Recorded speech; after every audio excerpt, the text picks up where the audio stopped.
Samarqand shahar Pavlod hududi Bogoshamal City, ya'ni eski choy fabrikani joyiga mana shunaqa chiroyli domlar qurilgan. Diski planshetkalari, basseynlari bor, bu yoqda fontanchalari bor. O'tirib bemalol orom olsangiz ham bo'ladi. Bitta 3 xonalik, bitta 2 xonalik uylarimiz sotuvga chiqdi. Hozir ichini obzorni qilib beraman. Bizlarni kuzatishga davom eting. Pod'ezd qismimiz ham kattagina 4 kishilik mana shunaqa katta planshetka bo'lyapti. 2 xonalik, ikkinchi qavatda 51 metr kvadrat plus lifti ham mavjud. Kimga agar kerak bo'lsa, kirganimizda katta mana shunaqa koridorimiz bo'lyapti.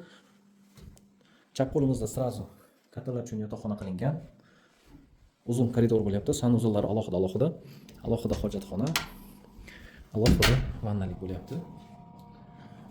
Va oshxona qismimiz polsi kuxona mebel qilingan, krashenniy yaxshisidan. Kuxnyamiz aboy, qolgan joylar atachento bo'lgan. Bu yerda esa mehmonxonamiz. Samarqand shahar choy fabrika hududi, eski choy fabrikani joyida, ya'ni Bogoshamal City domimiz qurilgan. Ana shunda 2 xonalik, ikkinchi qavatda 51 metr kvadrat. Lifti ham bor. Narxini olmoqchi bo'lsangiz, yana savdosi bor. Kimga agar qiziq bo'lsa, pastdan nomorga qoldirman. Bemalol telefon qilib aloqaga chiqsangiz bo'ladi. Bizlarni qutib qo'ymaslik uchun videoga bitta like va podpiska bosishni esdan chiqmasin. E'tiboringiz uchun rahmat. Xayr, salomat bo'linglar.